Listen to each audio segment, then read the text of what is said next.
What's going on, YouTube? Welcome back to Stocks by the Numbers. Wanted to do a quick update here on a company that I know was pretty popular, that a lot of people were in, and of course, as you're seeing, looking at the chart, has worked out well for everyone who stepped in.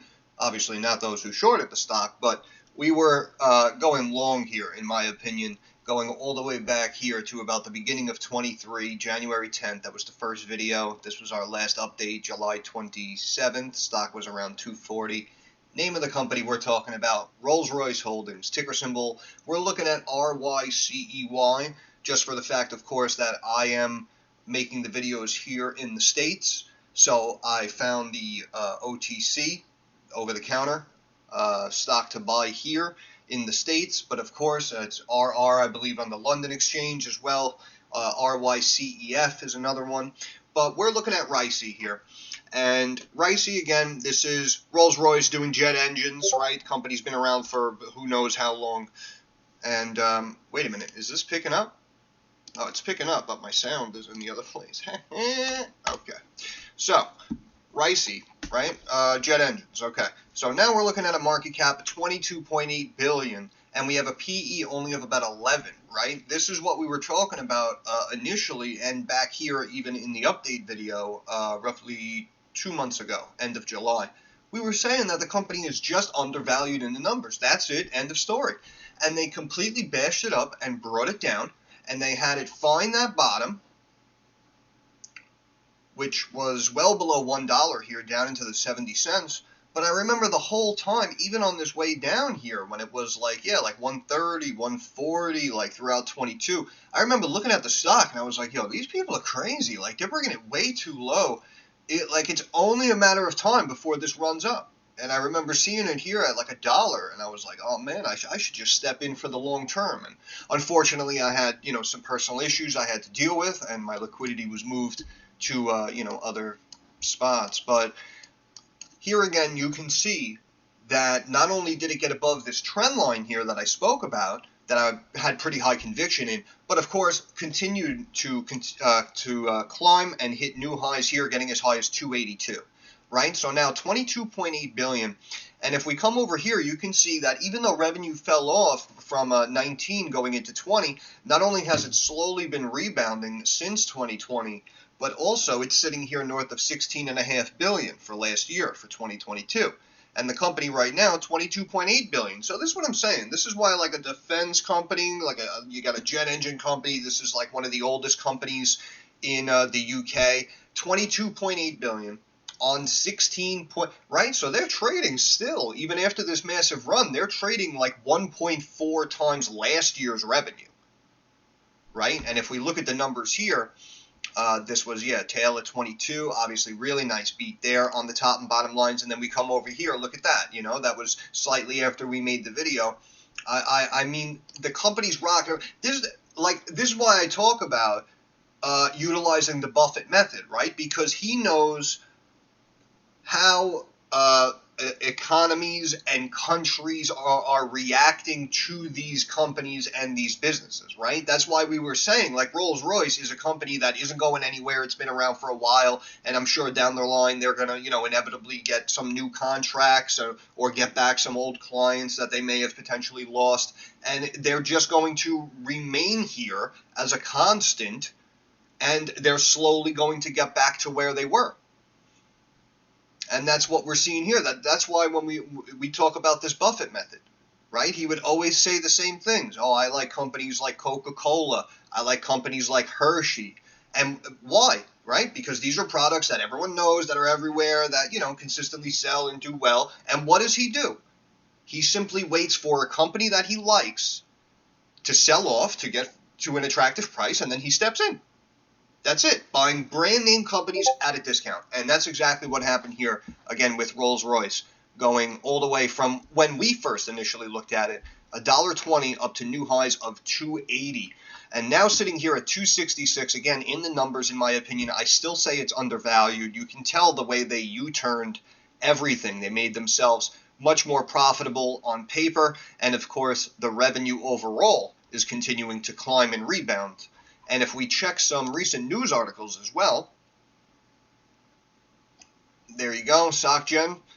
boost the price target, maintains hold rating, right? You had all of this come out after the company released these earnings and whatnot. Everyone all of a sudden started to pump up their price targets. Now you can see they're doing collabs and signing up with other companies working on these hydrogen-powered flying vehicles and whatnot. So Jeffries upbeat on aerospace and defense, raises tails to buy, okay? But also, where was the articles I was looking at? UBS, Rolls Royce, boost Rolls Royce price. UBS boosts Rolls Royce price target, affirms buy rating, right? To 350. Well, that's obviously the one listed on the London, but they pumped it up to 350. Barclays lifts Rolls Royce price target 230. No, I still feel they're very conservative on these price targets for a company like Rolls Royce. However, again, overall, seeing now all of these companies coming out and now doing the reverse, this is what I always talk about when I talk about the positive catalysts being added to stock momentum mixed with good earnings. And that's exactly what you have here. You have back-to-back halves, right? The company posts semi-annually, not quarterly. But you can see here, right? You got this company comes out with a good beat on top and bottom line, stock starts moving up, and then again, nice beat, top and bottom line, stock moves up even more, and along the way, you have companies increasing their price targets, increasing their ratings on the company, and every time that happens, that's another positive to justify another day that it goes higher.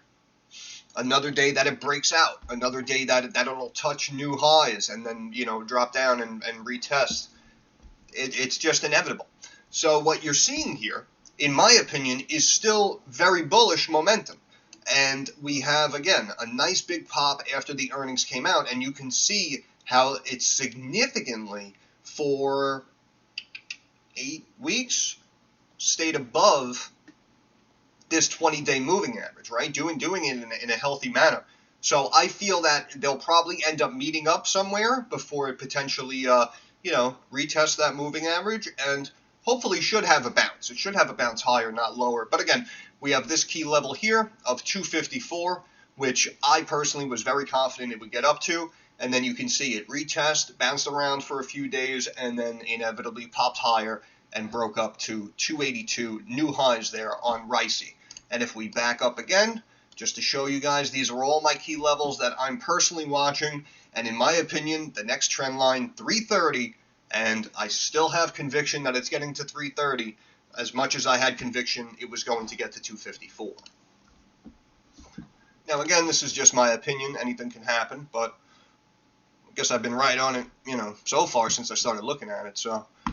But here we're looking at RYCEY on stock charts, and you can see we have back-to-back rejections off of this mid-Bollinger Band. And now, even though the bottom Bollinger Band is climbing up and getting a little bit closer, kind of tightening that range, it will most likely drop down, in my opinion, to maybe 260 and meet up with that bottom Bollinger Band. The good news also is that even if it breaks the Bollinger range and wants to retest the moving average, the good news is the stock has been running. So now the 50-day moving average has rallied from about $1.85, it looks like. Now it's sitting at $2.50. So in the immediate short term, this could potentially be your bottom here from this level, about $2.50. But the MACD has been slipping since about the middle of August, even with the company popping and hitting those highs. But still looking pretty good, in my opinion. RSI mid-range, 51.5, not really definitive of a move. And also, if we look at the weekly, we can see, you probably had some new money coming in with the earnings beat and the upgrades, and now it's more in the mainstream, it's more in the spotlight, more people are talking about it now. Now it may have started trending for a few days, and boom, more people started piling in. So this is why, on all this positivity, you'll have a stock like this just raging above that benchmark of the RSI there at about 70. But it has been slowly pulling back. Now it's a slightly below 75 on the weekly. And here you have the 200-day moving average is now in the picture on the weekly, and it's sitting at 243. So now that's why, you could drop 10-12% from here if this happens. However, getting in at 266, seeing something like this, oh, it could drop down to 250 moving average, hang out for a few days, then it could potentially meet up with this 200-day at like 243, 244, but then inevitably it's going to bounce from there and it should go higher. It should remain stable. And also along the way, you have the 50-day moving average now curling. Looked like it went from about $1.10 on the weekly a little after the ball dropped this year. Now it's up to $1.70. So this is what I'm saying. This is why over time now all of the moving averages, all of these lines now continue to slowly rise. And now these are like the new support levels for the stock, quote unquote, worst case scenario if everything starts dropping and starts chunking down. But you can see that basically going back to, November of 22. From that point, you can see, look at this. This stock has stayed above the mid-Bollinger Band and been in an upward trend for about 12, 13 months. So, again, it may have run. Obviously, people want to look for their ideal prices. Of course, you would want to step in down at, 256 instead of 266 or, 242 if you could. And, obviously, I'll leave that up to you guys, honestly, because we've been talking about this for a while, and again, I came back, I did an update video a couple of months ago. So now, in my opinion, this should be something that's on your watch list, something that you're keeping an eye on, and you're basically waiting for those dips so that you can step in, and you can obviously ride the wave even higher to new highs, hopefully. So, I said my piece, and hopefully you guys have either stepped into the position, or you're at least watching it and just waiting for a good pullback now, and waiting to step in and ride it to the next trend line there. So, yeah, in my opinion, I still like it. I think it's still bullish. And I think 330 is the next stop. And I'm going to end it there. So, once again, this is Stocks by the Numbers. I want to thank you guys for stopping by. If you have any questions, comments, or concerns, drop it down in the comments section. Oh, yeah, I forgot. I found my button. Right? So now, again, we initially found the stock at 120. We did an update at 240. Then it hit 280. Even if you're still holding, you're up. That was easy. Boom. So now, moving forward, all I need you to do, like the video, share the video. Helps out the algorithm. Helps me get more eyes on the channel. Subscribe to the channel. That is our handshake agreement. I will do updates on Rolls Royce. I'll look at companies. Origin Materials I just did, some random small cap. I do videos on larger companies like Campbell Soup. And also, link to the Discord is in the description of every video. If you guys want to come in, you want to talk about stocks, any trades you want to take, or you just want to BS a little bit, we're here. We got a good little community going. So you guys can come in, do whatever you want. I will do all of that for you guys. All I ask, do me a favor, handshake agreement, push the subscribe button. That is how you help me help you. But moving forward, more importantly, like I do always say, I understand that markets are rocky, and they're volatile, and they're very uncertain. So I want to wish everyone success. I hope everyone makes a couple of dollars. Thanks for stopping by. Catch you in the next one.